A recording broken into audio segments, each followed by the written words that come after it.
अस्सलाम वालेकुम। Lecture number 2 में इंट्रोडक्शन टू प्रोग्रामिंग हम देखेंगे।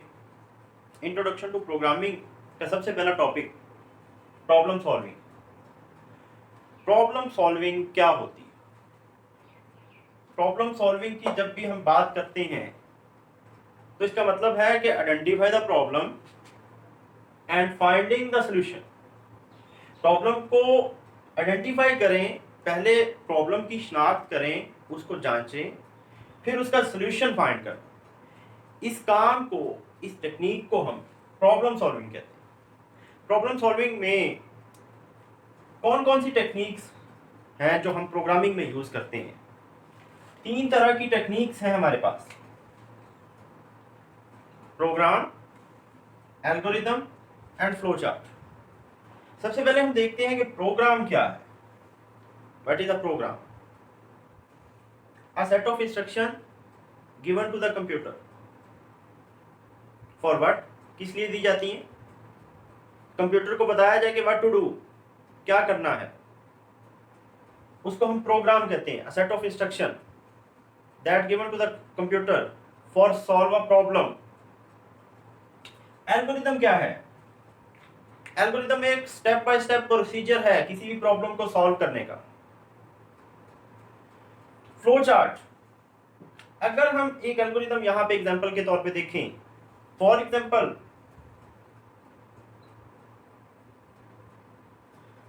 हम यहां पे एक एल्गोरिथम बनाते हैं जिसमें हमने 2 नंबर्स को इनपुट करके उसका सम करके डिस्प्ले करवाना है। तो उसके इसका एल्गोरिथम हम कैसे लिखेंगे? स्टार्ट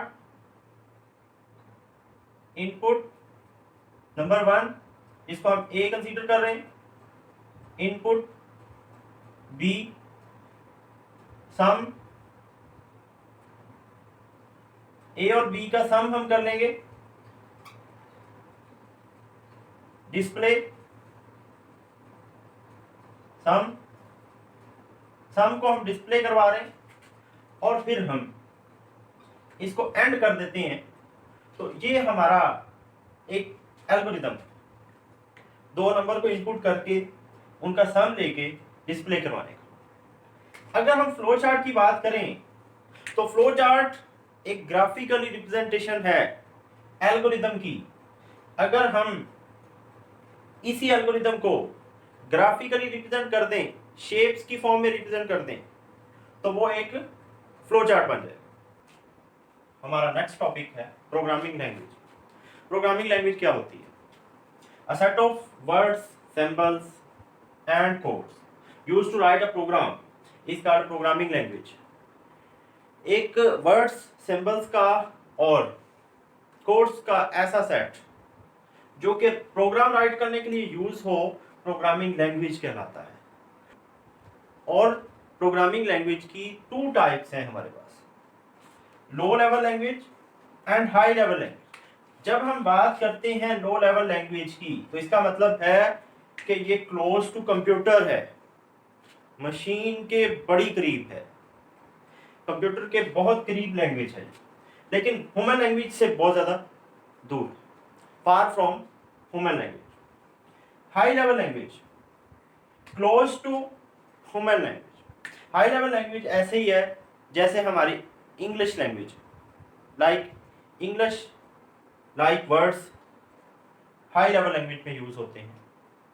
अभी हमने जस्ट इंट्रोडक्शन देखा हाई लेवल लैंग्वेज का और लो लेवल लैंग्वेज का। अब हम इसको ब्रीफली देखते हैं कि लो लेवल लैंग्वेज क्या होती है। इसमें लो लेवल लैंग्वेज में 2 तरह की लैंग्वेजेस हमारे पास हैं। सबसे पहले है मशीन लैंग्वेज। तो मशीन लैंग्वेज की जब हम बात करते हैं तो इसका मतलब है कि बाइनरी लैंग्वेज, जिसमें 2 ही डिजिट्स होते हैं, 0 और 1। बाइनरी लैंग्वेज आपने पढ़ी हुई होगी मैथ में, वही यूज होती है। A type of language in which instructions are written in binary is called machine language. Machine language directly understandable by machine. Machine language एक ऐसी लैंग्वेज है जो कि डायरेक्टली अंडरस्टैंडेबल बाय कंप्यूटर है। कंप्यूटर इसको आसानी से डायरेक्टली समझ सकता है, इसको किसी भी ट्रांसलेटर की जरूरत नहीं होती। मशीन लैंग्वेज को समझने के लिए कंप्यूटर को किसी ट्रांसलेटर की जरूरत नहीं होती। नेक्स्ट हम देखते हैं assembly language. Assembly language is also called symbolic language. Symbolic language इसको क्यों कहा जाता है? इसमें सिंबल्स यूज होते हैं और उन सिंबल्स को हम मेनोमोनिक्स कहते हैं। Easier to write and modify than machine language. Machine language से ज्यादा इजी है लिखना और मॉडिफाई करना। देन हम लेकिन इसको असेंबली लैंग्वेज को मशीन लैंग्वेज में कन्वर्ट करने के लिए एक ट्रांसलेटर की जरूरत पड़ती है, जिसको हम अभी आगे देखते हैं, जिसका नाम है असेंबलर। नेक्स्ट आ जाए high level language. High level language क्या है? क्लोज टू ह्यूमन लैंग्वेज, इंसानी जुबान के बहुत ज्यादा करीब है। इंसान इसको डायरेक्टली अंडरस्टैंड कर सकता है, आसानी से समझ सकता है। इंग्लिश लाइक वर्ड्स यूज होते हैं such as a input, output. और अब हम देखते हैं कि हाई लेवल लैंग्वेज होती कौन कौन सी हैं। जैसे कि हम पढ़ रहे हैं C++, ये भी एक हाई लेवल लैंग्वेज है। सी, फोर्ट्रान, इसके अलावा जावा और बहुत सी लैंग्वेजेस हैं जो कि हाई लेवल लैंग्वेजेस जी। तो अब हम देखते हैं कि टाइप्स ऑफ कोड्स। कोड्स कितनी तरह के होते हैं? हमारे पास 2 टाइप्स ऑफ कोड्स हैं। सबसे पहले है source code. Source code a program written in high level language is called source code। High level language में लिखा गया कोई भी प्रोग्राम किसी भी लैंग्वेज में लिखा गया जो कि हाई लेवल लैंग्वेज होगी वो सोर्स कोड कहलाएगा। जो कि प्रोग्रामर लिखता है वो सोर्स कोड कहलाता है। नेक्स्ट है ऑब्जेक्ट कोड। ऑब्जेक्ट कोड एक ऐसा कोड है जो कि मशीन लैंग्वेज में लिखा जाता है। A program in machine language is called object code, और इसको हम मशीन कोड भी कहते हैं। और मशीन कोड किस फॉर्म में होता है? जस्ट 0-1 की फॉर्म में। अब हमें इस सोर्स कोड को ऑब्जेक्ट कोड में क्या कन्वर्ट करना पड़ेगा? देखिए हमने बात की थी कि जो C++ है वो क्या है? हाई लेवल लैंग्वेज, ठीक है। हाई लेवल लैंग्वेज को कंप्यूटर डायरेक्टली अंडरस्टैंड नहीं कर सकता। Computer directly understandable by machine code.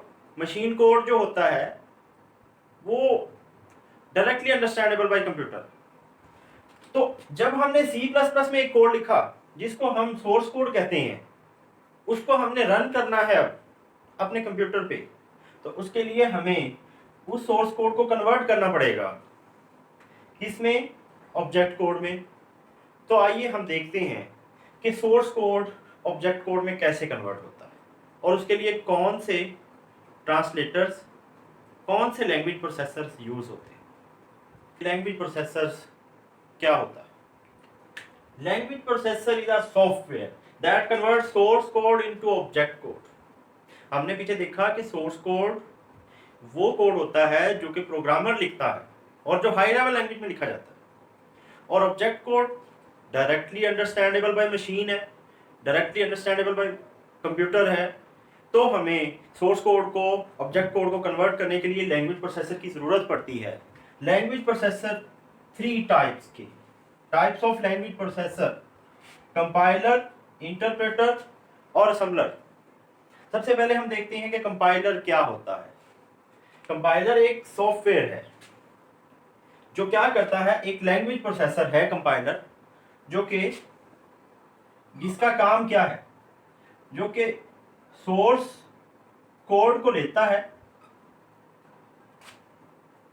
कौन? कंपाइलर। और वो कन्वर्ट कर देता है उसको किस में? ऑब्जेक्ट कोड में। और ये काम ये एज अ होल करता है, मतलब कि सारे के सारे कोड को लिया और एज अ होल उसको कन्वर्ट कर दिया किसमें? ऑब्जेक्ट कोड में। अब हम आते हैं इंटरप्रेटर पे। हर एक लैंग्वेज का अपना कंपाइलर है। इंटरप्रेटर पे आते हैं कि इंटरप्रेटर का काम क्या है? सेम यही काम है कि वो भी सोर्स कोड को लेगा। कौन? इंटरप्रेटर। और उसको कन्वर्ट कर देगा ऑब्जेक्ट कोड में। लेकिन compiler as a whole convert कर देता है, लेकिन यहाँ पे इंटरप्रेटर जो है वो एक टाइम में एक स्टेटमेंट को कन्वर्ट करता है। मतलब स्टेटमेंट बाय स्टेटमेंट, मतलब स्टेटमेंट बाय स्टेटमेंट, यानी कि एक लाइन को लेगा, उसको कन्वर्ट कर देगा, फिर उससे अगली लाइन को लेगा और उसको कन्वर्ट कर देगा। नेक्स्ट हम देखते हैं असेंबलर को। असेंबलर क्या काम करता है? असेंबलर का एक ही काम है कि वो असेंबली लैंग्वेज को लेता है,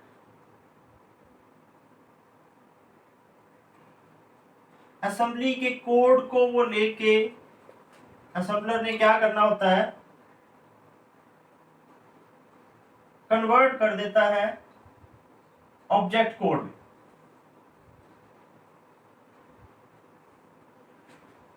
अगले लेक्चर में हम इंशाल्लाह नेक्स्ट टॉपिक पढ़ेंगे।